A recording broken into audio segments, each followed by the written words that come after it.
Good evening, Steeler fans. Welcome to the Curtain Call podcast from the Behind the Steel Curtain family of podcasts. Here with me tonight, my co-host, Shannon White. Shannon, how are you doing tonight? I'm doing great, GB. Good to see you this week. We missed you last week. Yeah, I had a great time. My daughter had a band concert. There was a choir concert. It was, sometimes when it's 7th and 8th graders playing music, sometimes you're like, wow, that actually is pretty good. And other times you're like, is that actually music? Are they supposed to be playing music? There was a good mixture. It was family responsibilities. It's what we do. Yes, it's what we do. Yes. Family first. Family first. Yeah. Now I've lost my whole train of thought here. But I want to start with this. We talked about it a slight bit off the air, but there is news going around that Ben Roethlisberger is unhappy with the Pittsburgh Steelers. Shannon, do you think Ben Roethlisberger is unhappy with the Pittsburgh Steelers? No, I think it's a lot like we talked about. I think that nobody's, unless you walk off the field like Jerome Bettis, Super Bowl champion, you're usually not happy with how your career, the final game and how it ended. Ben had the great, last couple games, Fair World Tour, got to go out. Last game in Heinz Field was just magical. They won, and it was, he played really, really bad. He did not have a good game. But it was just the love and admiration everybody had for him. And so it was kind of like one of them made for TV moments. And then to finish the season, to make the playoffs by beating the Ravens and to continue his dominance basically over the AFC North. But then how they lost in the playoffs, and it really wasn't competitive. And I think that what we talked before the season, Ben wanted, he needed a good offensive line last year and a strong running game. With his lack of mobility and at his age, he needed those things. And wanted to have that kind of John Elway, send off. Well, with the reduced salary cap and everything that had happened because of the pandemic, Steelers just couldn't do it. They couldn't provide it, and they gambled and they tried. And the offensive line never gelled and never come together. So I'm saying that Ben probably looks at this offensive line and the stuff, and he's thinking, well, I might could do something with this group, but he still will not fit Matt Canada's system. And so, he might have mentioned that, but I don't think that there's, for people that I've heard that know him personally, that there is no beef with the Steelers. He is happy in retirement. He's moved on into his life's work, as Coach Noel said. And I think that this is being overblown, and it's people wanting attention. Oh, yeah, and it's, in my view, it doesn't help the situation that Ben is. I want to say this, but I don't want to. I'm not trying to be negative about him, right? But these little, like, I don't know. The word in my head is snotty comments that he will make sometimes. They're just kind of like, like ribbon people. Like if you're getting into, you're teasing them a little bit. And I think that's how Ben means it. But when it's in the media, it goes a little bad. Like when they talked to him and he was like, well, if I wanted to come back, my coach and my general manager don't want me and I can't play anymore. And I can't, all that stuff. It's hard to get Ben Roethlisberger. I think that's just his sense of humor. Mm-hmm. I think that's just him. And none of his teammates ever react negatively to that. You don't see a guy like Ramon Foster saying, oh my gosh, no, Ben's upset about that. You don't see that. They know him. I think it's overblown. But yeah, I do agree. Ben Roethlisberger, he had that confidence, always had that confidence. And that was a huge bonus to him. That kind of confidence where he could go out, throw 3 interceptions in the first half, and go out in the second half and throw 3 more and still be that same guy. Be like, you know what? This one's for the touchdown. This pass is going for a touchdown, and throw the same pass. Like, he had that confidence. He's never going to be that guy who's like, you know what? I really can't do it. Mm-hmm. I'm done. That's so far from the way he is wired, right? The competitive nature of Ben Roethlisberger. And we heard Tomlin talk about that. Did you read that where Tomlin was talking about Roethlisberger competitiveness? Mm-hmm. At anything. Yeah, and, you said, he has short-term memory loss, which can be a good thing. Like you said, 3 interceptions first half, go out the second half. It's a whole new game. I mean, just start slinging it. And it takes that a lot of times to be great. And he's the ultimate competitor. I mean, that was one of the things that set him apart. And, that was one thing I don't think he had them last couple of years. He you could tell he was thinking about self-preservation.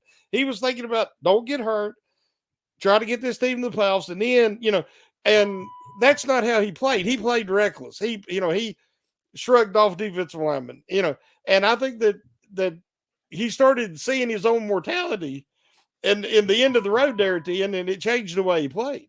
But I think it was time. I think, he was physically done and emotionally done. So I think that's being blown out of proportion. I think I don't want to say clickbait, but I think it's somebody like, look at me, I'm wanting some attention. So I ain't going to say who reported it, but we all know. But I don't think it's accurate at all. Yeah, I don't think so either. And here's a question that I think is actually really relevant here. Where do you think Ben Roethlisberger shows up with the Steelers again? How long do you think he takes a while off? Do you think he needs to give a guy like Kenny Pickett space and stay away from Steeler events for a while? And like, how do you think this post-Ben, situation needs to be handled, where there are other guys that are going to be quarterbacks, and Ben Roethlisberger, they're not going to be as good as him. Like, they're just not going to be Ben Roethlisberger. Should he stay away from the team? Do you think he will? Where do you think that goes? I'm talking about it in some discussion threads today. Ben was nowhere near, vintage Ben these last couple of years. But just looking at last year, he still was incredibly clutch.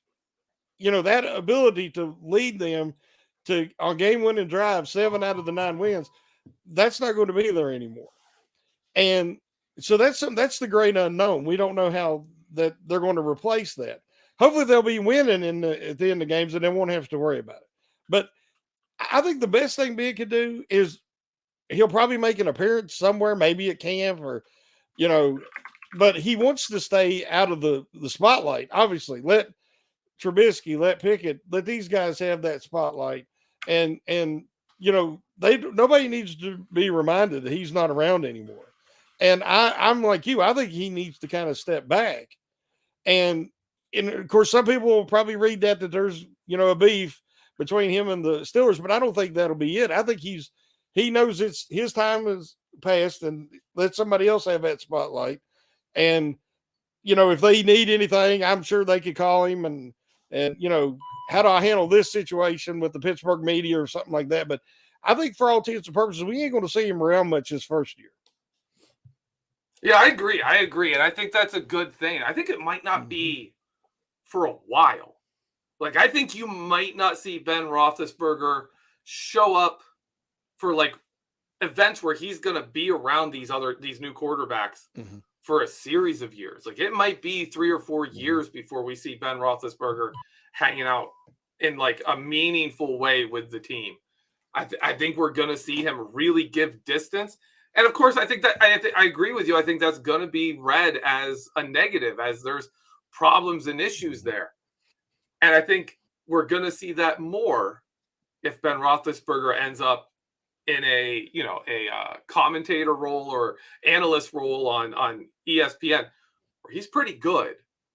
He's good at that job. I think he could do that job. I think he'd be better at than Tom Brady. I think he's a little more personable on camera.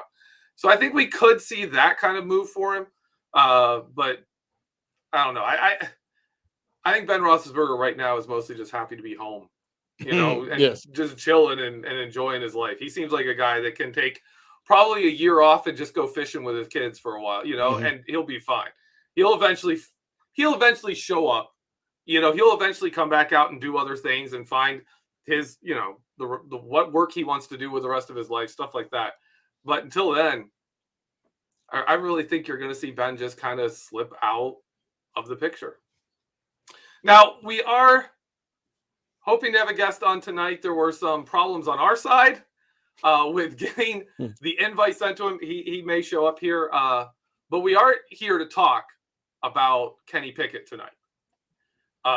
So we do want to get onto that, moving from the Steelers' last quarterback to on to Kenny Pickett.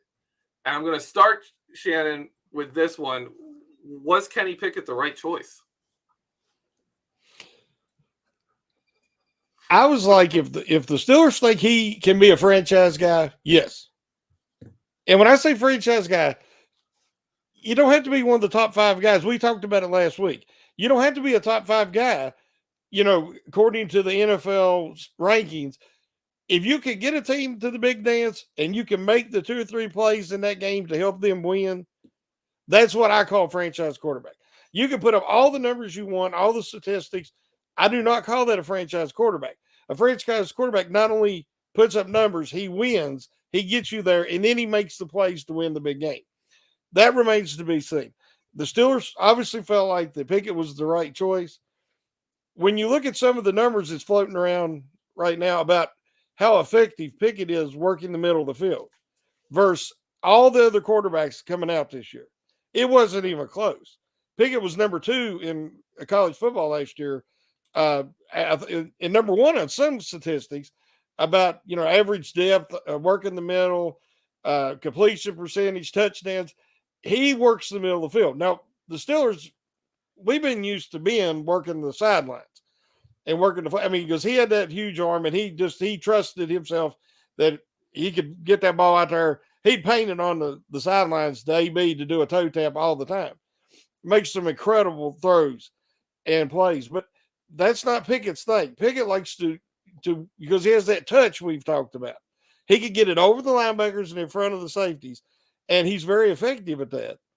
And he reads the middle of the field really well. So it's going to be totally different. I mean, when you consider that what Canada's going to want to do and take a snaps from center and play action, rollouts, bootlegs, all these things, the Steelers could not do it all last year. Not only even if they wanted to, they couldn't. So it's going to be totally different. And not only is he the most pro ready, we had a really big discussion on Slack this week because I say that if quarterbacks do not improve their accuracy when they come into the NFL, they either got it or they don't. Now they can get somewhat better with mechanics and footwork, and that'll improve. But if a guy his accuracy just is subpar, it seldom improves to NFL caliber once they get into the league. And Pickett has that. He was the most accurate quarterback in the draft. So I think that it was a good choice. It remains to be seen if it was the right choice. I agree with you on the accuracy. Even when you say the mechanical improvement, they're not really improving their accuracy. You can improve. Well, I mean, you can if your accuracy is off simply because of your mechanics, but mostly they improve their consistency, right? If you're a quarterback who can throw accurately, but you've got some bad habits that throw it off, it's going to show up as some of those passes are going to be online. Some of them are going to be off. And then with mechanics, you can get more consistently accurate, which is a big deal. But I agree with you. If you can't drop a ball in there in that little window, you're not going to be able to drop the ball into that little window. And that it goes with one of the things I'd say with quarterbacks, and especially with Kenny Pickett, is the most NFL ready. That's not a knock. A lot of people are like, well, that's a negative. He's just NFL ready. You're getting a quarterback for right now. No, that's a guy who can play in the NFL. These other guys, you're like, well, hopefully. Like, we like these things about them. And if they can do these other things as well, then they can be an NFL quarterback. Well, that means it's quite possible that they'll just never be an NFL quarterback, right? And I don't think there's a lot of odds that Kenny Pickett is going to pull off being, the kind of quarterback that wins Super Bowls and is a Hall of Fame style quarterback with his skill set. Which, I mean, you're talking about like his arm strength, mobility. You could compare those traits to like a Joe Montana, who didn't have the greatest arm strength. Had some, but not great mobility, and yet just made plays constantly. One of the all-time greats, yes. Yeah, and he made it all-time great. Yes. So can you be a Kenny Pickett level physical talent and be, an all-time great? Yes, it's been done, but it's really rare. Like, it's not every day. You don't see many Tom Brady's and Joe Montanas out there, right? But when you look at other players who can win a Super Bowl, Joe Flacco won a Super Bowl. Joe Flacco won a Super Bowl, right? Jimmy Garoppolo has played in Super Bowls. Jared Goff played in a Super Bowl. They didn't win them, but they played in them. For goodness sakes, Neil O'Donnell played in a Super Bowl with the Steelers. Like, is this a guy who can win playoff games?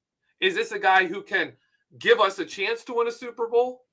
Maybe not carry us there, not be a Big Ben who can go and do and just be like, you know what, I'm gonna carry this team through a couple of games, right?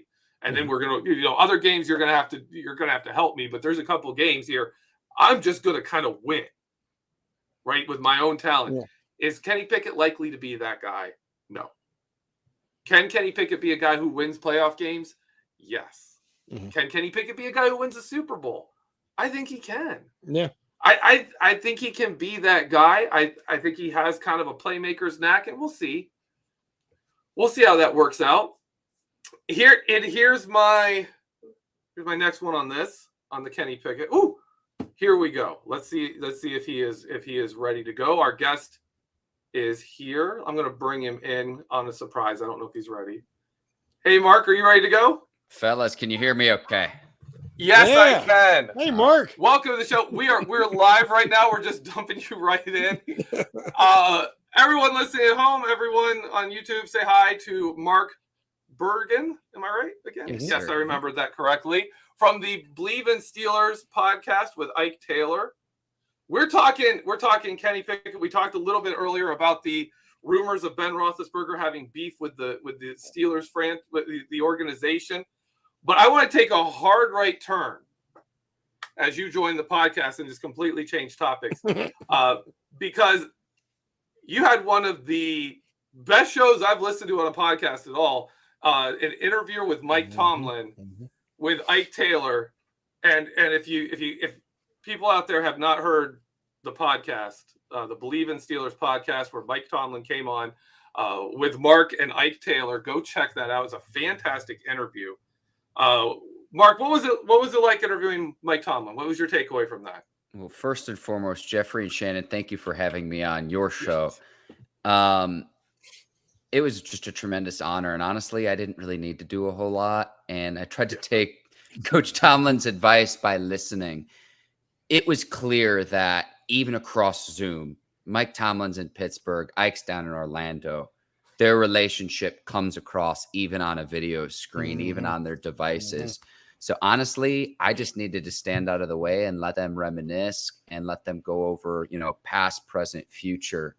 And just, Tomlin has the gift of gab. There's no doubt about that, but it was very, very genuine. A couple takeaways that I had from the interview, though, and Ike and I talked about this on our Monday show.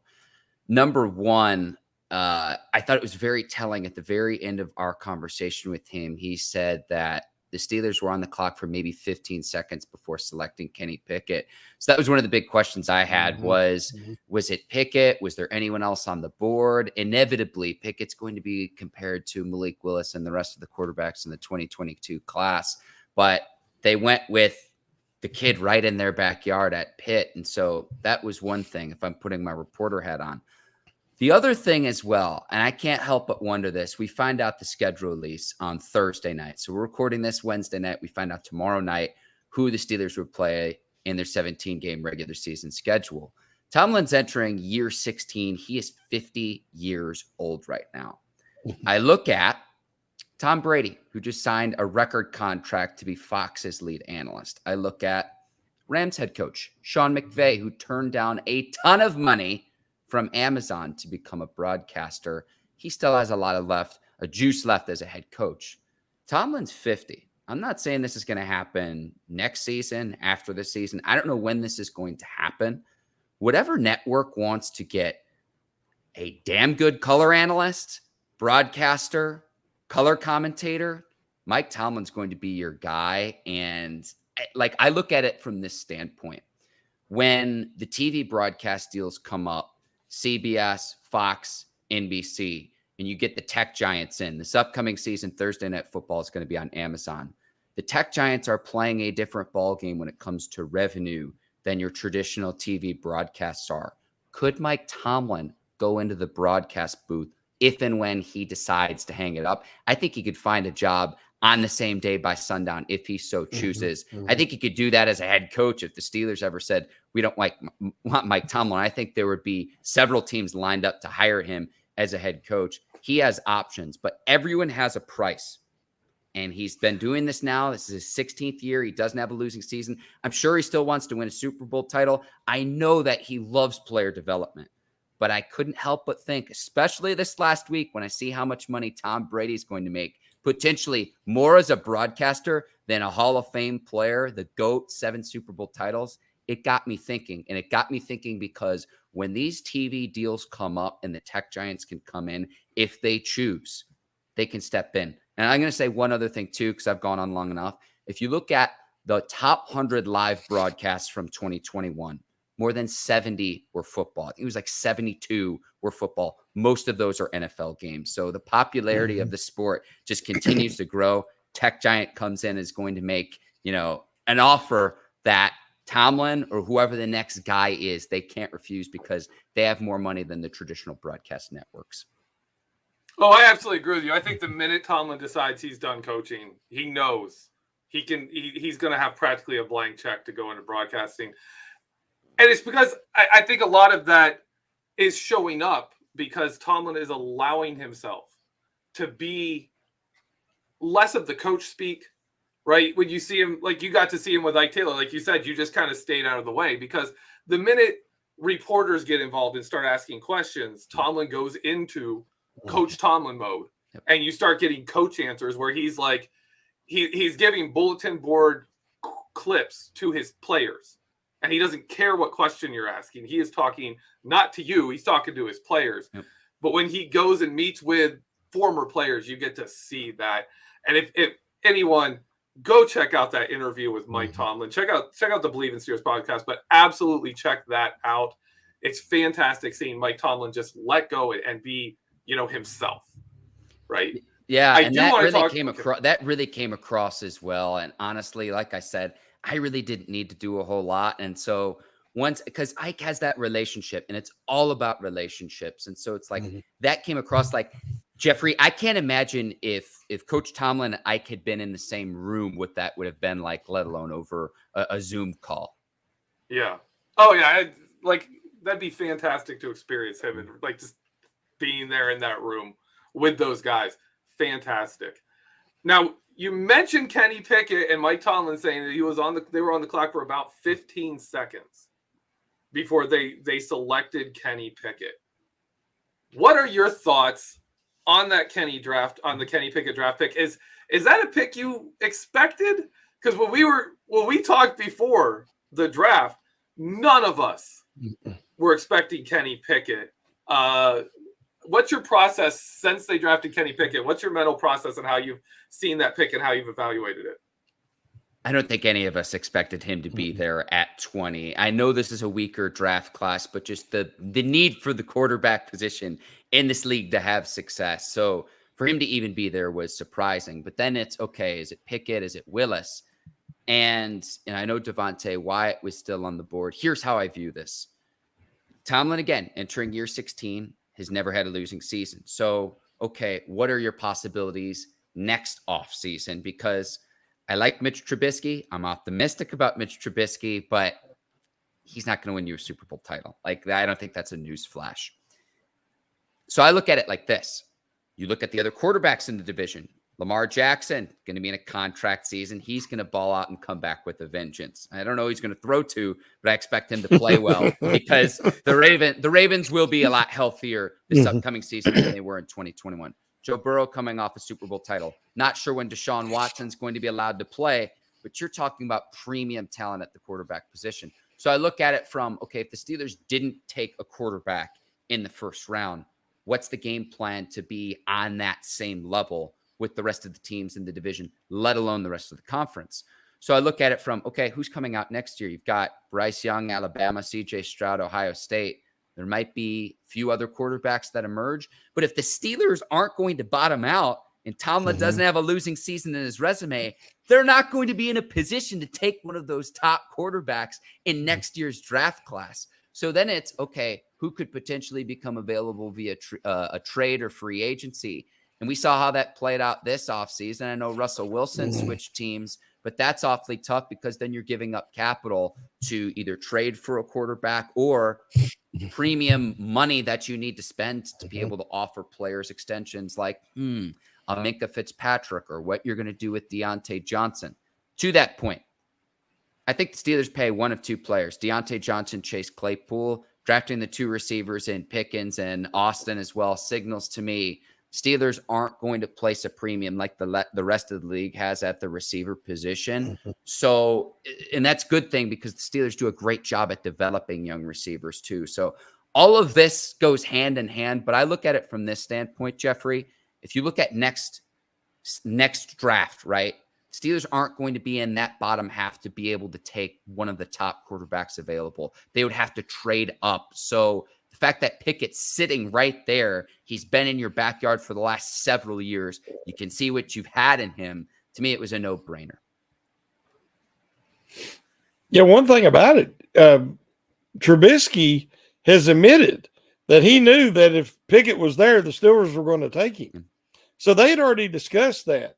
And I think that as we had talked, they were not going to move up. They were not going to trade up. They didn't have enough draft capital.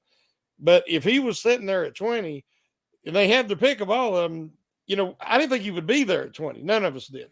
So they got him. You have 5 years control. And that's how you rebuild with a young team. They're incredibly young on both sides of the ball now. You bring in a young quarterback that can grow with Pickens and CA3 and DJ and all these guys. And then you got Najee Harris as your workhorse. If it all comes back to that offensive line. But Pickens is mobile. And that will help that offensive line, which they've already strengthened and built up in the interior especially. So Pickens to me was a totally logical choice. And the thing that made the most sense to me is they know him for 5 years. He's been next door. It was no guesswork. We was talking about Tomlin earlier. Tomlin gets a feel for these guys. And these young guys, when he goes to their pro days and he talks to them, they rave about Tomlin and how real he is. And because he is real, later on, when their 4-year contract's up, they want to come to Pittsburgh. There's a lot of value in that. When that guy's first contract's up, he wants to stay in Pittsburgh, maybe at a little bit less money because he wants to play for Tomlin. There's so many, it's so valuable beyond just what he offers as a coach, and for the X's and O's because of his leadership and because of how the players respect him. So, I kind of got off Pickett a little bit there and started talking about Tomlin, but Pickett, to me, was the right choice because we had talked about earlier. He's accurate. He's mobile. He understands. He's got a good feel for the game going through progressions. I would have spoke more about him when we talked there a couple of weeks ago, but again, I never thought he was going to be there. So I think the Steelers definitely got their guy. Oh, yeah. And Mark, as you were saying, like the Steelers aren't going to be in the top half. It reminds me of when Mike Tomlin, after the game against Washington, goes to Chase Young and tells him, I never want to be in a position to draft a guy like you. Yeah. And that makes sense that would that kind of attitude, that kind of view of the league, that I don't want to be bad enough to get a Joe Burrow. I don't want to be bad enough to get whoever the next great quarterback is. And so to be able to grab a Kenny Pickett that's pretty good. That's a pretty lucky break. With Kenny Pickett, what kind of impact do you think that has on the Steelers offense if he wins the job this year? If he actually gets on the field and plays, what kind of impact do you think that has on the Steelers offense? Well, I want to go back to a point Shannon made about the players on the offensive side of the ball. All of them are 25 and younger.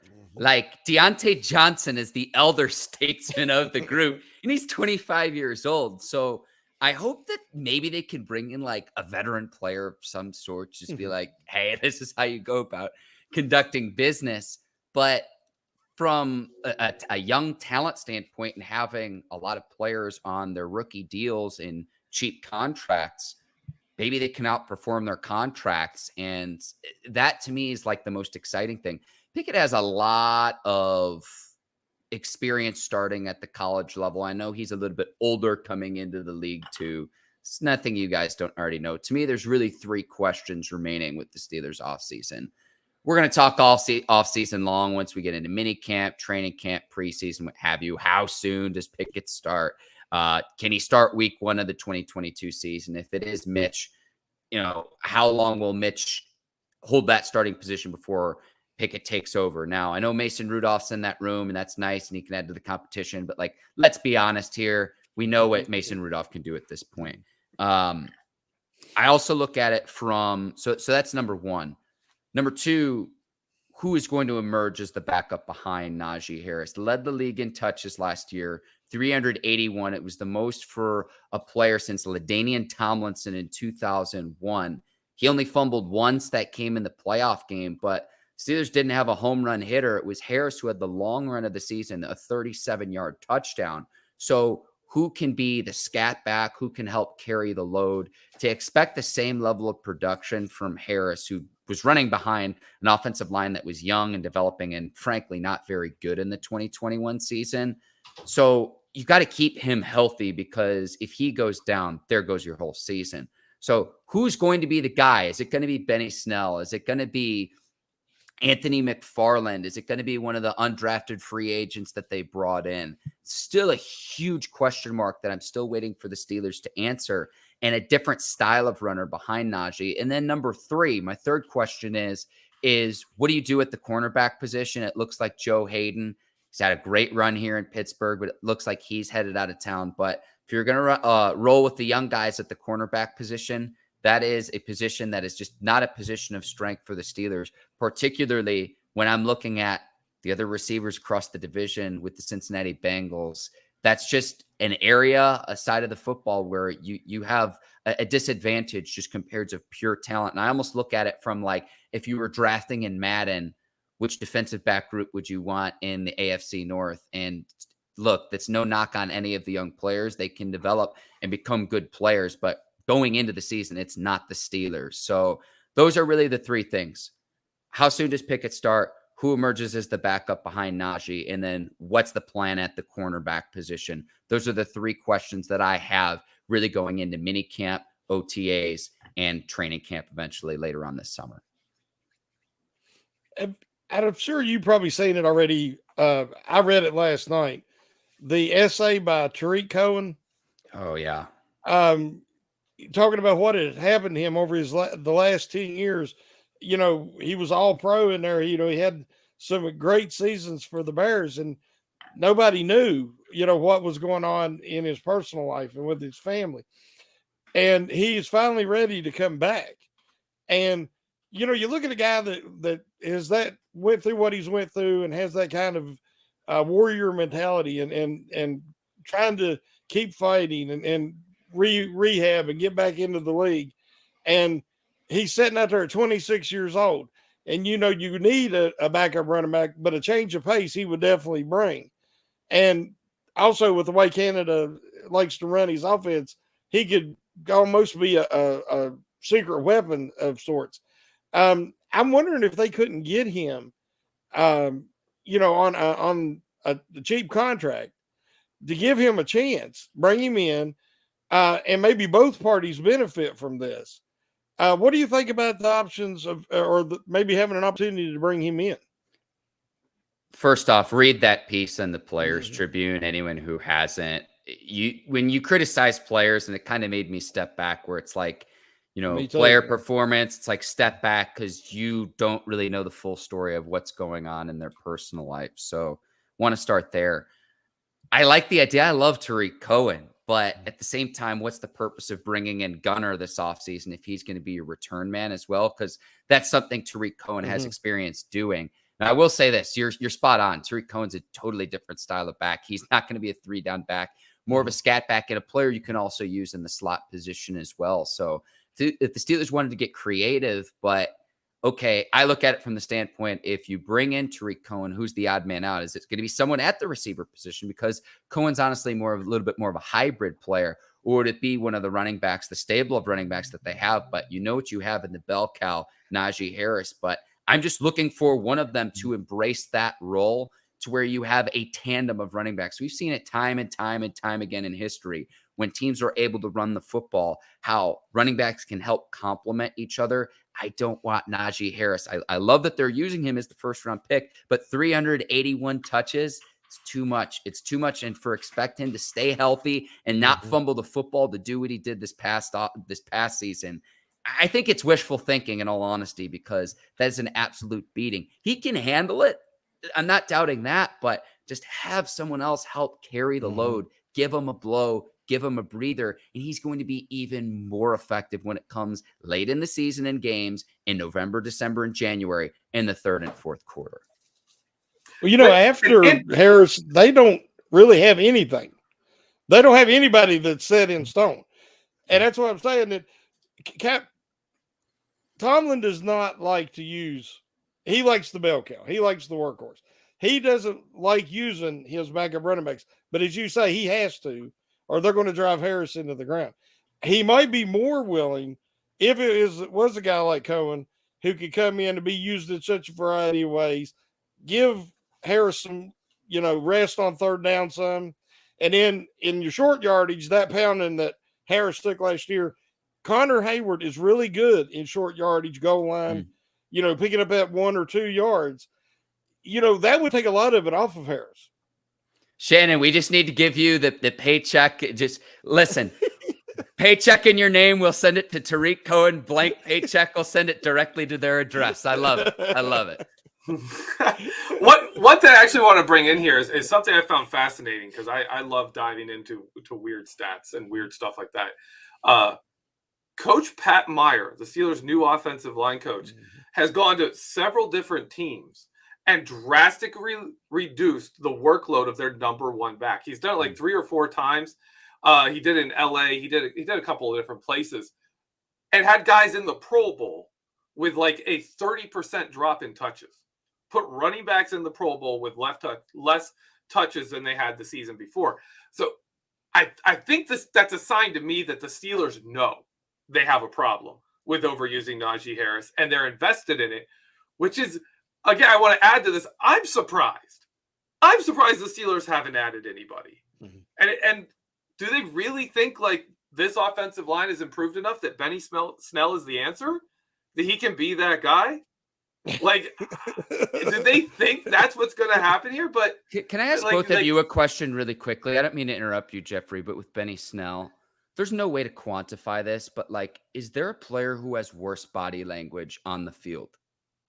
Do you two notice that ever at all when he's playing? Yeah. Like, in all seriousness. Yeah. In all seriousness, like, that's contagious. Like, there's an old slogan that the sideline tells the story. And like, I hate saying that, like, because again, there's no way to measure that. But like, my eyes aren't lying when I'm watching the game. He goes in, has 1 carry for 2 yards, and he goes back to the sideline with the spinning mouthpiece, sulking. And it's like, come in with the spark, come in with some juice, come in with some passion and some fire. And it's like, I see that. And it's like, embrace the role, embrace the opportunity that you have when you have them. Because there's one thing I know about this league. NFL, it stands not for long. So it's like, and I just want to see for this team to best succeed and best utilize itself offensively, they've got to find out who is the Robin and Najee Harris's Batman. It's something that the Steelers absolutely must do, because I look at last year, even despite getting Harris, and he was a Pro Bowler, that's great and all, 29th in the league in rushing. The year before, they had Najee Harris dead last in the NFL in rushing. And I know it's coming from the ownership on down, saying that's never going to happen again. I don't think that'll ever happen again in our lifetimes. But the year before that, 29th in the league rushing. 2018, 31st in rushing. That was the Le'Veon Bell holdout season. The year before that, they were 20th. So, like, we've been talking about now for like 5 seasons where this team has struggled to run the football. And it goes totally against the identity of Pittsburgh Steelers football. Smash mouth, run the ball and like, look, I know it's 2022. I know it's a different league now, but a solid running game that can help control the clock, control the pace of the game, and playing just stout defense. And it's like the Steelers have gotten away from that. They've gotten away from that. You got me fired up about it. I want one last real question. We're quickly coming to the end of the show here. One last real question I want for you. We got 2 new receivers. We still have Diontae Johnson. We still have Chase Claypool. But they don't have Ben Roethlisberger anymore. We know what Diontae Johnson and Chase Claypool look like with Ben Roethlisberger at the quarterback. Neither of them played with a healthy Ben Roethlisberger before his arm injury and the surgery and all that. Out of that receiver group, who are you expecting to kind of show up and perform beyond expectations? Like, I obviously rookies don't have big expectations, but you know, like if Pickens is going to have, if you think Pickens is going to have a big year with the guys, or if you think Calvin Austin III is going to be, you know, potentially our number 3 receiver and surprise people with the amount of stuff he is able to do. Who do you think is going to surprise or impress as a wide receiver on this team without Ben Roethlisberger? I'll go Chase Claypool because everything from the neck down is everything you could want in a receiver. You look at his combine measurables from a few years ago, and it's like, is this a reincarnation of Calvin Johnson? Now, I'm not saying Chase Claypool's Calvin Johnson, but I'm just talking about the measurables. For Claypool, it's all right here. Between the ears, it's all right here. He's a young player. I would like to see him get back to that form that he displayed as a rookie, when he tied a Steelers rookie record for 11 touchdowns, getting into the paint that often. I like to see him get back there. I think we've seen what Diontae Johnson can do, and he's going to want to command top dollar because he's going to be looking around the league, especially this past offseason. Devontae Adams, Tyreek Hill, A.J. Brown, the big deals that those 3 receivers have gotten, because Diontae Johnson's going to be looking around saying, hey, wait a second, I'm a Pro Bowl receiver too. I should be making a premium.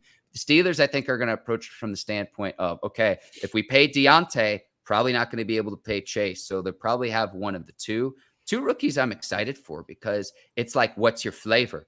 Pickens can be a bully. I mean, like the footage of him absolutely kicking butt against the Georgia Tech defensive back. Like if I squint my eyes and I look really, really closely, it's like, man, I'd love to see this against the Baltimore Ravens. Now, I don't want to see him get kicked out of a game, but I love to see that fire. And if that is channeled the right way before his injuries, he would have gone in the first round, no doubt about it.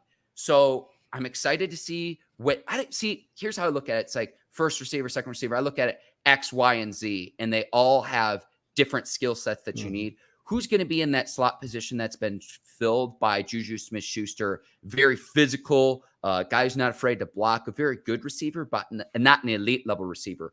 Are they going to say, okay, we'll go with Austin, who's more of a speedster, more quick, has that fast twitch muscles? Like I look at it like this. The Steelers got a lot younger, but they got a lot faster as well. But then are you going to put Pickens on the outside? Like where's Pickens going to line up? I want to see where they line up, and we really won't see that until we get further into the offseason. But like, I'm very excited because I could go down the list of receivers that the Steelers have had through the years. That 2 positions they absolutely crush at drafting: the receiver position on the offensive side of the ball, linebacker on the defensive side of the ball. And they get guys who are accustomed to playing in the cold weather late in the season. It's funny because fantasy football is the craze, and it's like in September and October, guys absolutely go off. But then once the weather takes a turn later in the season, it's interesting to see which guys don't like playing in the cold and which guys embrace that. So I'm excited about it. I expect big things from Chase Claypool this season because I think he took a little bit of a step back this past season. Not sure that was all on him, but again, from him, it's nothing physical. It's all between the ears for Chase Claypool. I think he'll prove that this upcoming season too. And again, if we can get 11 touchdowns from him again, as we saw as a rookie, say that'd be a pretty good year for Chase Claypool. Hey, I have to say, you got me fired up there with everything you said. If one of Tomlin's favorite words is versatility. Everything is versatility. Well, you look at this offense, not only are they young, they're incredibly versatile. Yep. Because both tackles can play either side. Both guards can play either side. Cole can play any of the interior positions. Then you go to the receivers. Claypool can move into the slot. Pickens has played some in the slot at Georgia. CA3, the kid can fly. You get him matched up, move him around. There's so many weapons there and movable parts. that all fit into what Canada likes to do with the pre-snap motions and stuff of that nature. That is a very exciting, regardless of which quarterback it is. And, we definitely need that backup running back. But this is a very exciting time to be a Pittsburgh Steelers fan because you're going to see an offense we've never seen before. So, I mean, when you was talking about that got me excited because there's so much versatility there. And pushing the ball down the field, like I want to see this team take the top off of defense from time to time too, because it's like, if it's predictable for us as fans, I can't even imagine what it's like for opposing defensive coordinators where they know what's coming before it comes the past 2 seasons. So to be able to, have teams play 2 deep safety and respect that over the top speed, or to be able to have a receiver or a back take the distance. We just haven't seen that. It's been underneath. Part of that's been because, Big Ben, future Hall of Famer, but the offensive line's had to keep him upright and he hasn't been mobile. So it's like, again, all of this stuff is interconnected, but I'm excited to see what that looks like now that the Steelers have some fresh blood on the offensive side of the ball. All right. It's time to wrap up the show. Mark, I'll give you first shot at this. Let people know where they can find your stuff, where they can find you and follow you. Yes, check out the Bleav in Steelers show on YouTube. Bleav in Steelers, that's BLEAV. Again, just wrapped up with Mike Tomlin last week. We're going to have a live reaction show too. So that is going to be out on Friday after Thursday night's release. So really excited to talk about that and go through the 17-game regular season schedule. We'll have all the times and dates for who the Steelers will play, at least the dates. So I'm excited about that. That'll be out on Friday. We're on Apple, Stitcher, Spotify. I'm on social media, MD Bergin, MDBERGIN. So you can check the show out there. But fellas, thank you so much for having me on. It's a pleasure as always. Thank you so much, Mark. Shannon, let people know what you have coming up. Well, just again, I had the article hit today about Kevin Dotson being the elephant in the room and where he's not a perfect fit for the outside zone options that he's going to have to probably more than likely do this year. Not saying he can't do it, but just saying he's not an ideal fit. And so a lot of people didn't understand that. But I put the definition in the article of what elephant in the room means. So if people would read that, then they would understand. But Mark, it's been great having you on again. I followed you on Twitter. You need to follow me back. Will you know do. what I mean? Will do. I got you. But like I told you last time, tell Swaggy P we said howdy, and love you guys' show and like listening to it. And so I'm just glad it was a great show. Enjoyed talking with both of y'all, and now y'all done got me excited. So it's gonna take me a while to cool down. We got you fired up, Shannon. All right, you can find. I've got some film rooms coming. I think I've got one more draft. I think I've got the Chris Oladokun film room coming up. And other than that, the Vertex coming out some point here. I messed up my deadline for that. So whenever they fit it in. But always, as always, stay tuned behind the steel curtain. Check out behindthesteelcurtain.com for all the Steelers updates. Obviously, check out Mark and his Bleav in Steelers podcast with Ike Taylor. It's a great time, great show. Thanks for coming on, Mark. For everyone here, have a great week. And as always, go Steelers.